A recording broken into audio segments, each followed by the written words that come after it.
Pero sige, maniwala ako sa'yo. Ano yun? Ano yung host na, na account mo? Na-curious tuloy ako sa'yo.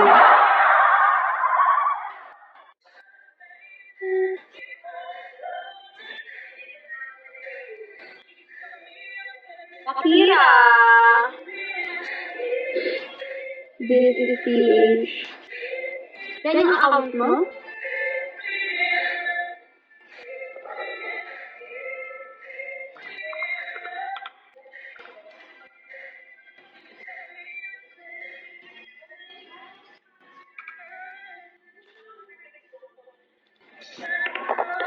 Jones.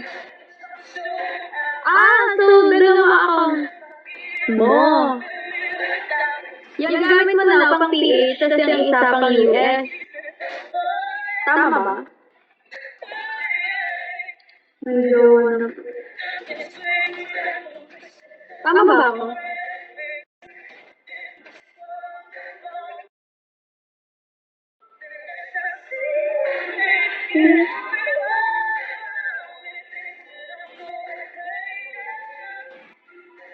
Ito yung ulo. Ito yung pang-spend mo. Spender account, tapos yung isa yung pang-host yung nasa US.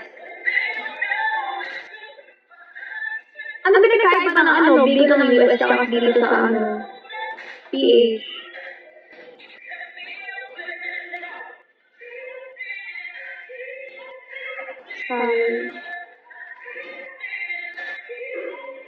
Tsaka napansin ko, mas malamang mag sa ibang bansa. Nakikita ko yung pag mapapadaan ako sa ibang yung sa mga Chinese, tama ba sa mga Chinese ba yun?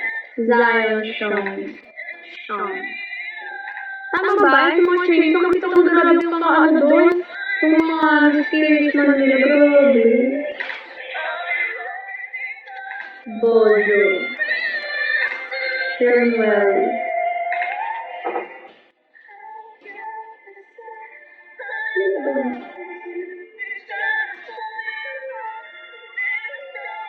Ayun, 40K? Yan na yung pinaka-lowest? Or no?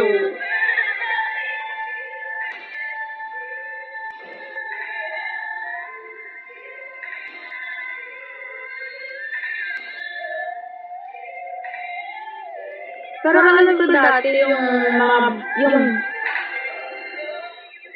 legit, ang taas. Pero di ba kapag may, paano siya nag-work dati?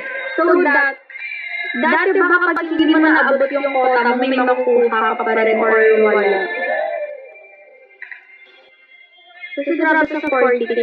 Pero kasabi rin naman nila sa akin dati, mas galante yung mga spender dati. Kesa ngayon. Ay, legit! Wala. Paano siya pag 40? Pag 40K quota, 20K. Kasi half-half yan, di ba?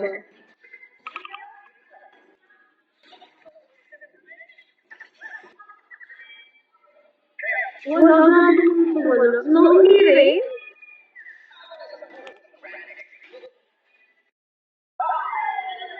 Hmm, 40K bills, equivalent niya.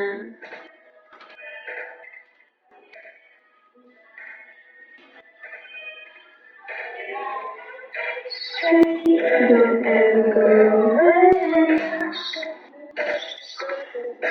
Your man.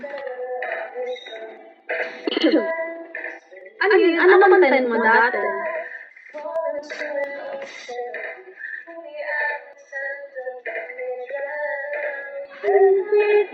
Tanggol.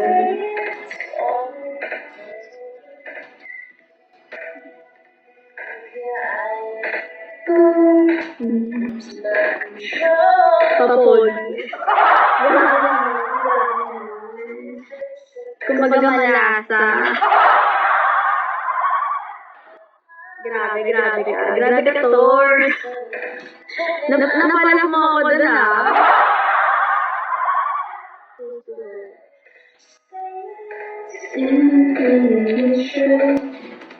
Bagay, ako content ko ganito rin. Minsan hindi ko alam.